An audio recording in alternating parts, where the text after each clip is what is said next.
دوستوں اور بزرگوں اور دینی بھائیوں، رمضان اور نماز، رمضان و صلاح۔ رمضان کا سیدھا مطلب ہے کہ مسلمان نماز پڑھے، اسی لیے فرض اور 5 وقت کی نماز کے ساتھ ساتھ رمضان المبارک میں تراویح کی نماز باجماعت مسنون ہے، اور ہم سب لوگ اللہ کے فضل و کرم سے بیشتر لوگ تراویح کی نماز پڑھتے ہیں۔ لہٰذا رمضان مبارک میں مسلمان اگر فرض نماز نہ پڑھے، چھوڑ دے، تو گویا کہ رمضان کا کوئی فائدہ نہیں ہوا، اس پر بھی اللہ کی لعنت ہوگی، کیونکہ رمضان آیا اور اس کی مغفرت نہیں ہوئی، اور بغیر نماز کے انسان کی مغفرت نہیں ہوگی۔ ان اول ما يحاسب به العبد من عمله يوم القيامة الصلاة۔ قیامت کے دن روزے سے پہلے، زکوٰۃ سے پہلے، حج اور عمرہ سے پہلے جس عمل کا حساب ہوگا وہ نماز ہے، اور نماز بھی ایسی ویسی قبول نہیں ہوگی۔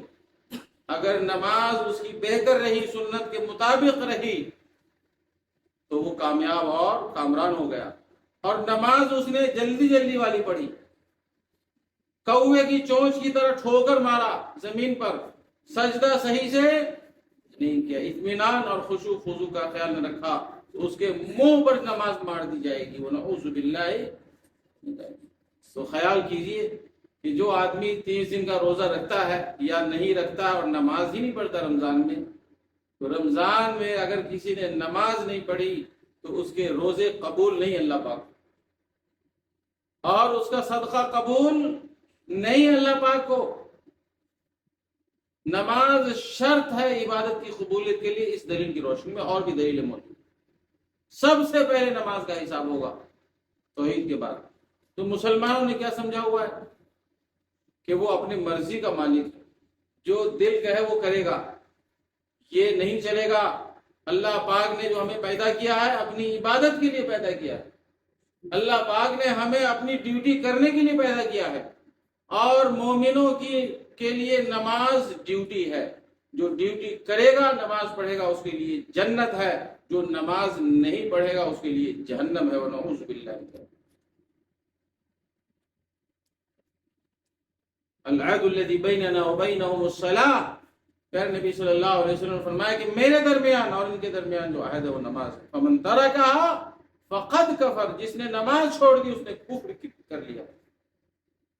تو دوستو، بات کسی کو ڈرانا نہیں ہے، دھمکانا نہیں ہے، یہ بات یہ موضوع ہے کہ اللہ کا پیغام اللہ کے بندوں کو بتانا ہے۔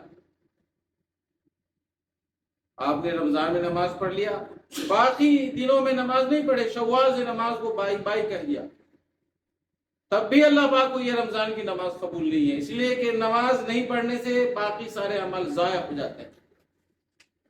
جو آپ نے پہلے نماز پڑھ لی رمضان میں، شوال میں چھوڑ دیا، اس نے نماز کو آپ کے ضائع کر دیا۔ جس طرح نیکیاں بدیوں کو مٹاتی ہیں، اسی طرح بدیاں بھی نیکیوں کو ختم کر دیتی ہیں، منہدم کر دیتی ہیں۔ یہ بات مسلمانوں کو نہیں معلوم، یہ بات بھی مسلمانوں کو بتانے کی ضرورت ہے۔ اور مسلمانوں کو یہ باتیں کون بتائے گا؟ علماء کرام، خطیب، مقرر، ناصحین بتائیں گے۔ کوئی آ کر کے غیر مسلم نہیں بتائے گا، غیر خطیب نہیں بتائے گا، غیر واعظ نہیں بتائے گا۔ یہ علماء کرام کی اس دنیا میں رہتے ہیں، ان کو بتانا چاہیے مسلمانوں کو۔ عمل کرنا نہیں کرنا انسان کا کام، تبلیغ اور بلاغ کرنا یہ ہمارا کام ہے، اللہ کے حکم سے آگاہ کرنا ہمارا کام ہے۔ تو دوستو، رمضان میں فرض نماز کی تیاری آج سے کرنی چاہیے ہمیں، اور تراویح پڑھنے کی تیاری بھی کرنی چاہیے، اس کی فضیلت اپنے وقت پہ آئے گی۔